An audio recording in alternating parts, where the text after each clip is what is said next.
آج 12 اکتوبر 2020 ہے اور آج دن ہے پیر کا۔ یہ ویڈیو بہت ہی اہم ہے۔ اس ویڈیو میں ہم نے آرمینیا اور آذربائیجان پر بات کرنی ہے۔ آپ کو پتہ ہے کہ آرمینیا اور آذربائیجان کو لے کر اس وقت پورا خطہ خطرے میں ہے، پورا خطہ جنگ کے دہانے پر ہے اور یہ جنگ نہ ختم ہونے والی ہے، اور ابھی تک جو معاملات چل رہے ہیں اس سے نہیں لگتا کہ یہ جنگ جلدی ختم ہو پائے گی یا یہ جنگ صرف آرمینیا اور آذربائیجان میں ہی رہے گی۔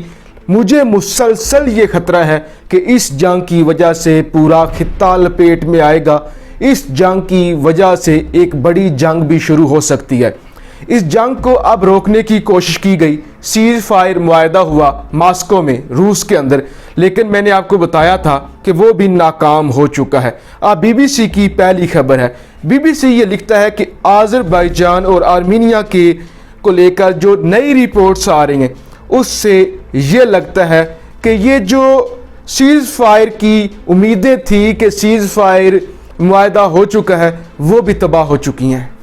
شیلنگ شروع ہو چکی ہے، بلکہ مسلسل شیلنگ ہو رہی ہے اور کوئی بھی امید باقی نہیں ہے جس کی بنا پہ آپ کہہ سکیں کہ فلاں ملک آئے گا تو یہ جنگ رک جائے گی، بلکہ یہ جنگ خطرناک سے خطرناک ہوتی جا رہی ہے اور وقت کے ساتھ ساتھ اس میں نئے ملک بھی آتے جائیں گے۔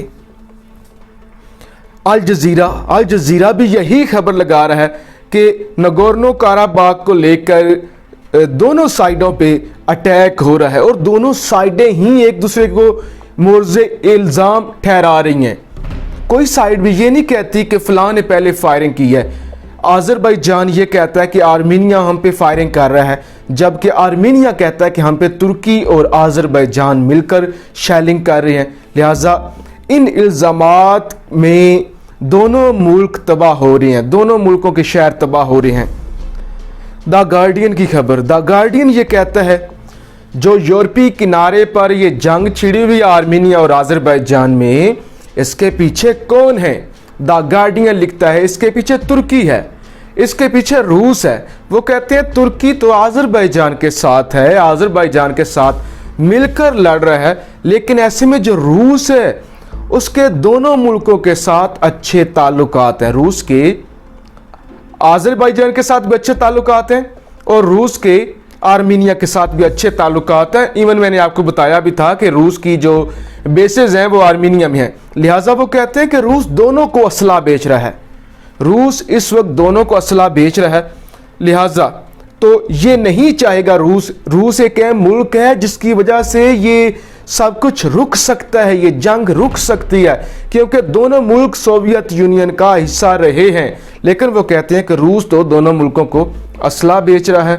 اب جی فرانس 24 یہ کہتا ہے کہ جب یہ دونوں ملک ایک دوسرے کو الزام دے رہے ہیں کہ فلاں نے سیز فائر کی وائلیشن کی ہے، فلاں نے سیز فائر کی وائلیشن کی ہے، فلاں نے پہلے گولی چلائی ہے، ایسے میں جو سویلین ہیں، جو سویلین آبادی ہے وہ تباہ ہو رہی ہے، سویلینز مر رہے ہیں۔ نگورنو کاراباغ میں، آذربائیجان میں، آرمینیا میں جو اصل نقصان ہو رہا ہے وہ تو سویلین آبادی کا ہو رہا ہے، جو بے قصور ہیں، جو نہتے ہیں، جو اس جنگ میں پھنس چکے ہیں، ان کا نقصان ہو رہا ہے۔ یہ دونوں ملک تو ایک دوسرے کو الزام دے رہے ہیں کہ فلاں ہمیں مار رہا ہے، فلاں رکے گا تو ہم رکیں گے، ہمیں یہ ملے گا تو ہم پیچھے ہٹیں گے۔ پھر آرمینیا کہتا ہے کہ ہم نہیں دیں گے نگورنو کاراباغ، لیکن سویلینز مر رہے ہیں اس سارے معاملے میں۔ کہتے ہیں رشین میڈیا کی خبر ہے کہ 5 لوگ جو ہیں وہ ہلاک ہو چکے ہیں اور 28 سے زیادہ زخمی ہوئے ہیں گانجا میں۔ گانجا دوسرا بڑا شہر ہے آذربائیجان کا دوسرا بڑا شہر جس پہ مسلسل بم برسائے جا رہے ہیں آرمینیا کی جانب سے۔ آرمینیا مسلسل، میں نے آپ کو پہلے بھی بتایا تھا، جو زیادہ نشانہ بنا رہا ہے وہ گانجا کو بنا رہا ہے۔ گانجا میں 5 لوگ شہید ہو چکے ہیں جبکہ 28 سے زیادہ زخمی ہو چکے ہیں۔ یہ آذربائیجان کی جانب سے سرکاری طور پہ بتایا گیا ہے۔ جبکہ ڈان کی بھی یہی خبر ہے کہ آرمینیا اور آذربائیجان کے مابین سیز فائر کا معاہدہ